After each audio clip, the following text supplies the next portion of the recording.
સાહેબની અને કહ્યું અમને 1.5 મિનિટ આવી કેટલી 1.5 મિનિટની અંદર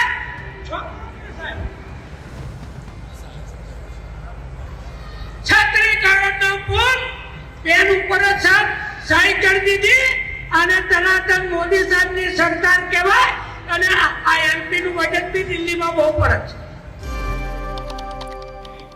આપણે જોઈએ છીએ કે ગુજરાતની વરવી વાસ્તવિકતા અને ક્યાંક વિકાસની વરવી વાસ્તવિકતા છોટા ઉદેપુર અથવા તો પછી આદિવાસી વિસ્તારમાં આપણે અત્યાર સુધી જોતા આવ્યા છીએ, પરંતુ ક્યાંક આ જ આદિવાસી વિસ્તારના જે ધારાસભ્ય છે, ભારતીય જનતા પાર્ટીના ધારાસભ્ય છે, તેમને ભારતીય જનતા પાર્ટીના એટલા બધા ગુણ ગાઈ નાખ્યા કે કદાચ સામાન્ય જનતાને અત્યારે હાલ શું તકલીફ પડી રહી છે તેના વિશે કદાચ તેમને ધ્યાન જ નથી।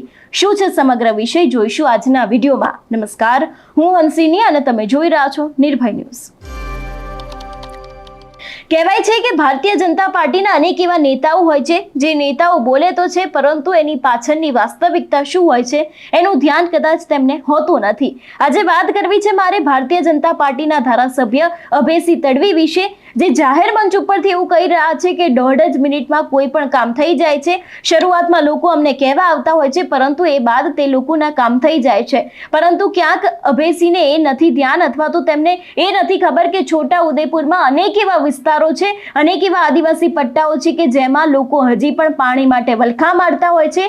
એ લોકોના ઘરમાં લાઇટ નથી, એ લોકો કેટલી નુકસાની ભોગવી રહ્યા છે અથવા તો પછી એ લોકોને જે સામાન્ય પ્રશ્નો છે એના જવાબ આપવા માટે પણ કોઈ જ કામ કરવામાં નથી આવતા। ખાસ કરીને આજે ભારતીય જનતા પાર્ટી વિશેની અમને વાત કરવામાં આવી છે। સૌથી પહેલા તો અભયસિંહ તડવીને સાંભળીએ કે તે આ વિષયને લઈને ખાસ કરીને એ જે 1.5 મિનિટની વાત કરવામાં આવી છે એ વાતને લઈને શું કહી રહ્યા છે। બોલે કઈ ચાલે નહીં એટલે આવા વિસ્તાર હતો અને આજ રાજુભાઈ રાઠવા, જયંતિભાઈ રાઠવા આ બધાએ અમે રજૂઆત કરી અને સાહેબ બીજી વાત મારે કેવી છે, આ એમપી છોટા ઉદેપુરનું પાણી દિલ્હીની અંદર કેટલું ઉપસે ને એ અમે જોયું છે। અમે પુલ તૂટી ગયો, કેટલાક મંજીરા વગાડતા હતા થઈને પેલા આપવા રામધૂન કરવા બેઠા એના અમે દિલ્હીમાં હતા। રાજુભાઈ અમારા એમપી સાહેબ એને મુલાકાત લીધી ગડકરી સાહેબની અને કહ્યું અમને 1.5 મિનિટ આવી કેટલી 1.5 મિનિટની અંદર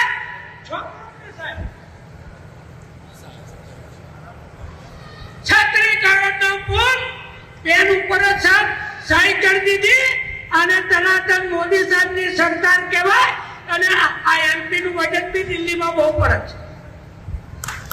તાળીઓથી બજાવો ભાઈ, અમે તો જોયું છે, અમે ગુજરાતમાં વટ પાડીએ છે, આવો તો દિલ્હીમાં વટ પાડે બરાબર। એટલે મારે તમને કેવું પડે, તમે બોલવા જોઈએ, બાકી આવી બધા કામો થઈ જાય ને મારા વાળા કોઈ બોલતા નથી, કોઈ આભાર બી નહીં માનતા, પછી થયા પછી ના થયું તો દરરોજ કે હમણાં બાબા જોડવું આવ્યું તો સાહેબ 150 ફોન મારા પર આવ્યા, 150 ફોન એમપી સાહેબ પર બીજી આવી છે બધા પર। મારી પેલી બેન અમે બોરેલીમાંથી પ્રમુખ અહીંયા હતા માકડીમાં તો મારી લાઈફ જતી રહી, અમારું ફીડર જતું રહ્યું, અમારું આ ઉડી ગયું। પ્રમુખ સાહેબ સાથે અમે પાછા ચાલુમાં વાત કરી કે ભાઈ વિસ્તારમાં લાઈટ આવો, જ્યોતિ ગામ પૂરી કરો, આવું કામ આ ભાજપની સરકારમાં બધું થાય સાહેબ। દિવસે વીજળી છોટાઉદેપુર જિલ્લો 98% વીજળી દિવસે મળી ગઈ છે, 98%। તાલીઓથી બનાવો સરકારને, પણ હવે આ સુવિધા સારી મળવા આ ગુજરાત ભાજપની સરકારમાં ખાતમુહૂર્ત બી અમે કર્યું હતું સાહેબ અને લોકાર્પણ બી અમારા એમપી ને બધા અમે જ કરીએ છીએ, બીજોનો નંબર જ નહીં લાગતો અને લાગવાનો પણ નથી। હવે બોલો ને, બધા બોલતા નથી મારા વાળા, આવું કહું તારે આવું હાથું છે ખોટું હે બરાબર। આ ભાજપની સરકાર, ભૂપેન્દ્રભાઈ પટેલની સરકાર આ વિસ્તારની અંદર છોટાઉદેપુર જિલ્લા હોય સાહેબ 1000 કરોડનું બજેટ, પાણી, રસ્તો, વીજળી બધામાં આવ્યું છે। આ સરકારનો આભાર માનો ના જરી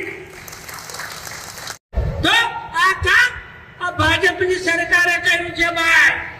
ગોપાલ ટોકીસ થી હવે મુદ્દાની વાત આવે છે સીવો ભાઈ ઉભો રહો તું આ બાજુ જો. આ કેટલો પ્રશ્ન પૂછવાયો હતો. કોંગ્રેસના લોકો એવું કહેતા હતા ધારાસભ્યને કહેવા ના દો, આ રસ્તો ના બનાવે તો, અને મારું રાજીનામું મોકતા હતા કેટલા કોંગ્રેસ વાળા.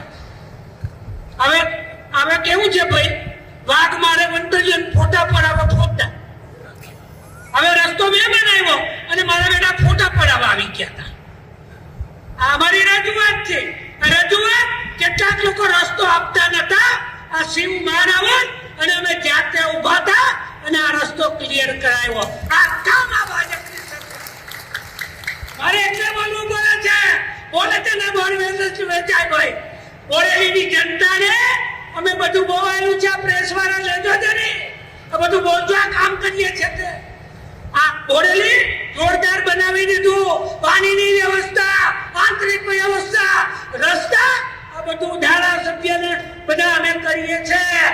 એટલે જે પ્રમાણે ધારાસભ્ય દ્વારા કહેવામાં આવી રહ્યું છે કે દરેક કામ થઈ રહ્યા છે, પરંતુ ક્યાંક છોટા ઉદેપુરની વાસ્તવિકતાથી એવું લાગી રહ્યું છે કે ક્યાંક વિકાસની હવે ખાસ કરીને ગુજરાતના છેવાડાના ગામડાઓ છે ત્યાં પણ જરૂર છે.